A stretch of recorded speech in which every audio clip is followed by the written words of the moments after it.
Hidup oleh roh. Oleh sebab itu, sekarang tidak ada penghukuman bagi mereka yang ada di dalam Kristus Yesus.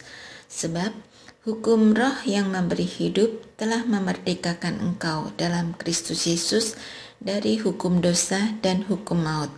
Sebab apa yang tidak mungkin dilakukan hukum Taurat karena tidak berdaya oleh tabiat daging telah dilakukan oleh Allah dengan mengutus anaknya sendiri dalam daging yang serupa dengan daging yang dikuasai dosa, dan untuk menghapuskan dosa, ia telah menjatuhkan hukuman atas dosa dalam daging, supaya tuntutan hukum Taurat digenapi di dalam kita yang tidak hidup menurut keinginan daging, tetapi menurut roh. Sebab mereka yang hidup menurut tabiat daging memikirkan hal-hal yang dari keinginan daging. Mereka yang hidup menurut roh memikirkan hal-hal yang dari roh. Sebab keinginan daging adalah maut, tetapi keinginan roh adalah hidup dan damai sejahtera.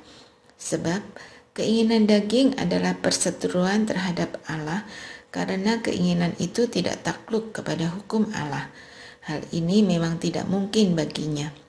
Mereka yang hidup dalam tabiat daging tidak mungkin berkenan kepada Allah. Namun, kamu tidak hidup dalam tabiat daging, melainkan dalam roh, jika memang roh Allah tinggal di dalam kamu. Namun, jika orang tidak memiliki roh Kristus, ia bukan milik Kristus. Namun, jika Kristus di dalam kamu, tubuh memang mati karena dosa, tetapi roh adalah kehidupan oleh karena kebenaran. Jika roh Dia yang telah membangkitkan Yesus dari antara orang mati tinggal di dalam kamu, maka Ia yang telah membangkitkan Kristus dari antara orang mati akan menghidupkan juga tubuhmu yang fana itu oleh rohnya yang tinggal di dalam kamu. Jadi saudara-saudara, kita adalah orang berutang, tetapi bukan kepada tabiat daging, supaya hidup menurut keinginan daging. Sebab jika kamu hidup menurut keinginan daging, kamu akan mati. Namun jika oleh roh kamu mematikan perbuatan-perbuatan tubuhmu, kamu akan hidup. Semua orang yang dipimpin roh Allah adalah anak Allah, sebab kamu tidak menerima roh perbudakan yang membuat kamu menjadi takut lagi, tetapi kamu telah menerima roh yang menjadikan kamu anak Allah. Oleh roh itu kita berseru, ya Aba, ya Bapa. Roh itu sendiri bersaksi bersama roh kita bahwa kita adalah anak-anak Allah. Jika kita adalah anak, kita juga adalah ahli waris. Maksudnya orang-orang yang berhak menerima janji-janji Allah yang akan menerimanya bersama Kristus, yaitu jika kita menderita bersama Dia, supaya kita juga dipermuliakan bersama Dia. Pengharapan anak-anak Allah. Sebab aku yakin bahwa penderitaan zaman sekarang ini tidak dapat dibandingkan dengan kemuliaan yang akan dinyatakan kepada kita. Sebab dengan sangat rindu seluruh ciptaan menantikan saat anak-anak Allah akan dinyatakan. Sebab seluruh ciptaan telah ditaklukkan kepada kesia-siaan, bukan oleh kehendaknya sendiri, tetapi oleh kehendak Dia yang telah menaklukkannya. Tetapi dalam pengharapan, karena ciptaan itu sendiri juga akan dimerdekakan dari perbudakan kebinasaan dan masuk ke dalam kemerdekaan dan kemuliaan anak-anak Allah. Sebab kita tahu bahwa sampai sekarang segala ciptaan sama-sama mengeluh dan sama-sama merasa sakit bersalin.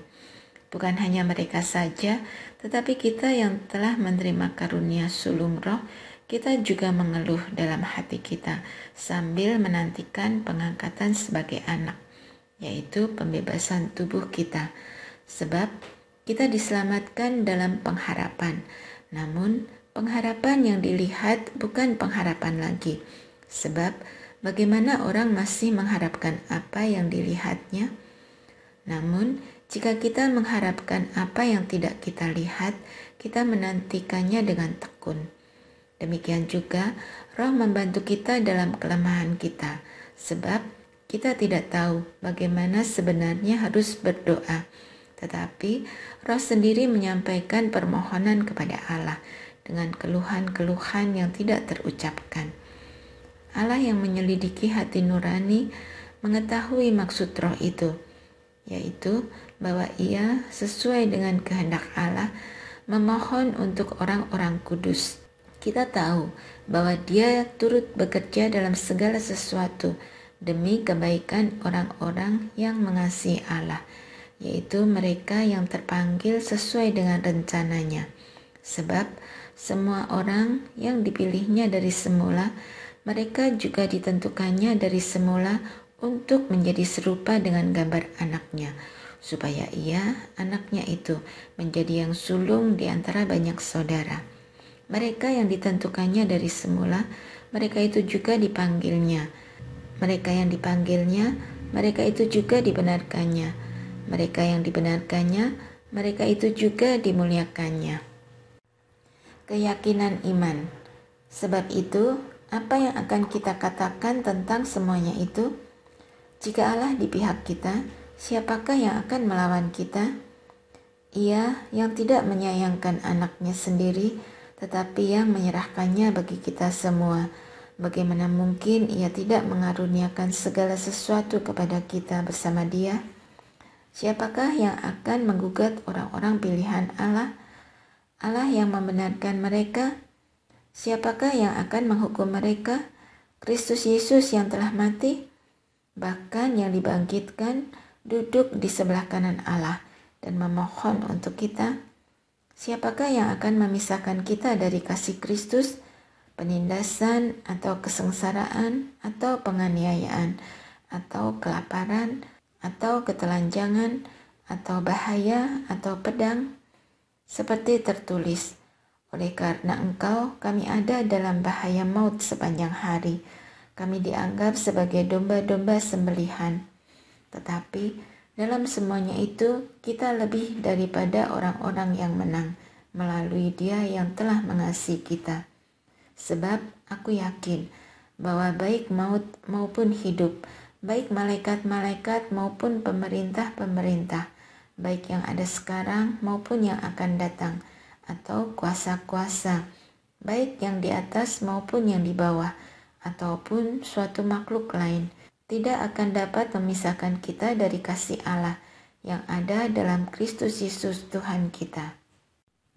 Pilihan atas Israel. Aku mengatakan kebenaran dalam Kristus. Aku tidak berdusta. Hati nuraniku turut bersaksi dalam Roh Kudus bahwa aku sangat berduka cita dan selalu bersedih hati. Bahkan aku mau terkutuk dan terpisah dari Kristus demi saudara-saudaraku, kaum sebangsaku secara jasmani. Sebab mereka adalah orang Israel. Mereka telah diangkat menjadi anak, dan mereka telah menerima kemuliaan, perjanjian-perjanjian, hukum Taurat, ibadah, dan janji-janji. Mereka adalah keturunan bapa-bapa leluhur yang menurunkan Mesias secara jasmani yang ada di atas segala sesuatu. Dialah Allah yang harus dipuji sampai selama-lamanya. Amin. Bukan berarti bahwa firman Allah telah gagal, sebab tidak semua orang yang berasal dari Israel adalah orang Israel. Dan juga tidak semua yang terhitung keturunan Abraham adalah anak Abraham. Tetapi yang berasal dari Ishak yang akan disebut keturunanmu.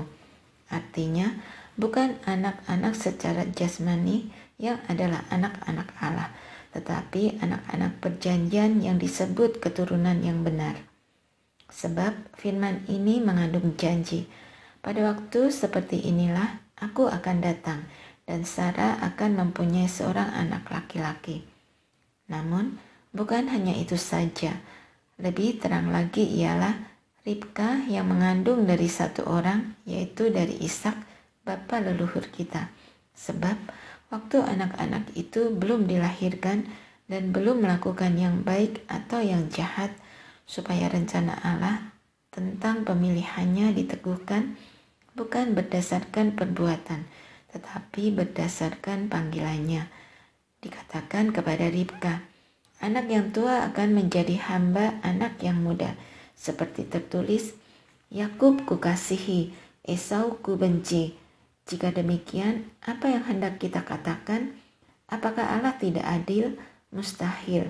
Sebab ia berfirman kepada Musa, Aku akan menaruh belas kasihan kepada siapa aku mau menaruh belas kasihan.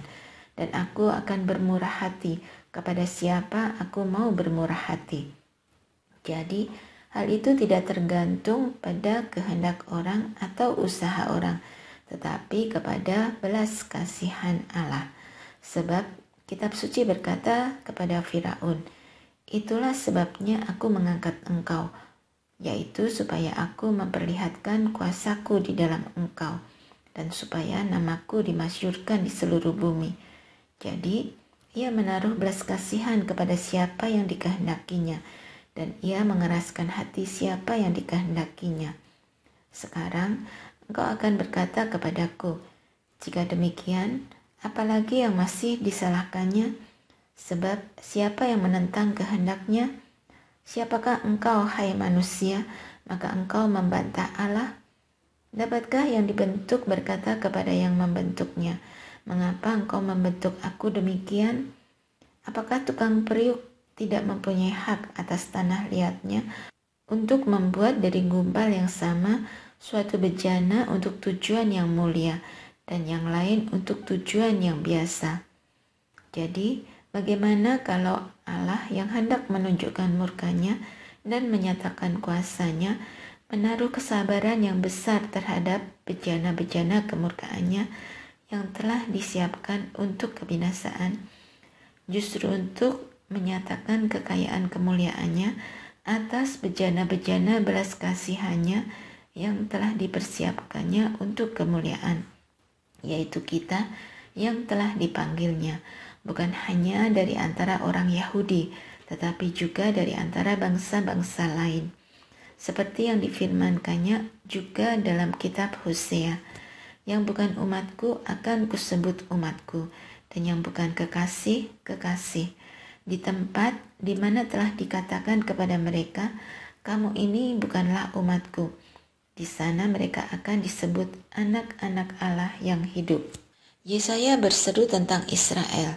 Sekalipun jumlah anak Israel seperti pasir di laut, hanya sisanya akan diselamatkan. Sebab apa yang telah difirmankannya akan dilakukan Tuhan di atas bumi, sempurna dan segera. Seperti yang dikatakan Yesaya sebelumnya, seandainya Tuhan semesta alam tidak meninggalkan pada kita keturunan, kita sudah menjadi seperti Sodom dan sama seperti Gomora. Keselamatan bangsa-bangsa lain dan kesesatan orang Israel. Jika demikian, apa yang hendak kita katakan? Ternyata bangsa-bangsa lain yang tidak mengejar kebenaran telah beroleh kebenaran, yaitu kebenaran berdasarkan iman. Sedangkan Israel sungguh pun mengejar hukum yang akan mendatangkan kebenaran, tidak sampai kepada hukum itu. Mengapa tidak? Karena Israel mengejarnya bukan berdasarkan iman, tetapi seakan-akan berdasarkan perbuatan. Mereka tersandung pada batu sandungan, seperti tertulis, Sesungguhnya aku meletakkan di Sion sebuah batu sandungan dan sebuah batu besar yang membuat orang jatuh, dan siapa yang percaya kepadanya tidak akan dipermalukan. Saudara-saudara, kerinduan hatiku dan doaku kepada Allah ialah supaya mereka diselamatkan. Sebab aku dapat memberi kesaksian tentang mereka, bahwa mereka sungguh-sungguh giat untuk Allah, tetapi tanpa pengertian. Sebab oleh karena mereka tidak mengenal kebenaran Allah dan berusaha untuk mendirikan kebenaran mereka sendiri, mereka tidak takluk kepada kebenaran Allah. Pembenaran berdasarkan iman. Tujuan akhir hukum Taurat adalah Kristus, sehingga kebenaran diperoleh tiap-tiap orang yang percaya. Sebab Musa menulis tentang kebenaran berdasarkan hukum Taurat. Orang yang melakukannya akan hidup karenanya. Namun, kebenaran berdasarkan iman berkata begini, Jangan katakan di dalam hatimu, siapa yang akan naik ke surga. yaitu untuk membawa Kristus turun, atau siapa yang akan turun ke jurang maut, yaitu untuk membawa Kristus naik dari antara orang mati. Tetapi apa katanya? Firman itu dekat kepadamu, yaitu di dalam mulutmu dan di dalam hatimu. Itulah firman iman yang kami beritakan. Jika engkau mengaku dengan mulutmu bahwa Yesus adalah Tuhan dan percaya dengan hatimu bahwa Allah telah membangkitkan Dia dari antara orang mati, maka engkau akan diselamatkan. Sebab dengan hati orang percaya sehingga dibenarkan, dan dengan mulut orang mengaku sehingga diselamatkan. Sebab kitab suci berkata, siapa saja yang percaya kepada Dia tidak akan dipermalukan. Sebab tidak ada perbedaan antara orang Yahudi dan orang Yunani, karena Tuhan yang sama adalah Tuhan dari semua orang dan bermurah hati kepada semua orang yang berseru kepadanya. Sebab siapa saja yang berseru kepada nama Tuhan akan diselamatkan. Namun, bagaimana orang dapat berseru kepada Dia yang belum mereka percayai? Bagaimana orang dapat percaya kepada Dia yang belum pernah mereka dengar? Bagaimana orang dapat mendengar tentang Dia jika tidak ada yang memberitakannya? Bagaimana orang dapat memberitakannya jika tidak diutus? Seperti tertulis, alangkah menyenangkan langkah-langkah mereka yang membawa kabar baik. Ketidakpercayaan Israel. Tetapi tidak semua orang telah menerima kabar baik itu. Yesaya sendiri berkata, Tuhan, siapakah yang percaya kepada pemberitaan kami? Jadi, iman timbul dari pendengaran, dan pendengaran oleh firman Kristus. Tetapi aku bertanya, apakah mereka tidak mendengarnya? Justru mereka telah mendengarnya. Suara pembawa berita sudah sampai ke seluruh dunia, dan perkataan mereka sampai ke ujung bumi. Tetapi aku bertanya, apakah Israel mengerti? Pertama-tama Musa berkata, aku membuat kamu cemburu terhadap orang-orang yang bukan umat, dan membangkitkan kemarahanmu terhadap bangsa yang bebal. Lagi pula, dengan berani Yesaya mengatakan, aku telah berkenan ditemukan mereka yang tidak mencari aku. Aku telah menampakkan diri kepada mereka yang tidak menanyakan aku. Namun, tentang Israel ia berkata, sepanjang hari aku telah mengulurkan tanganku kepada umat yang tidak taat dan yang membantah.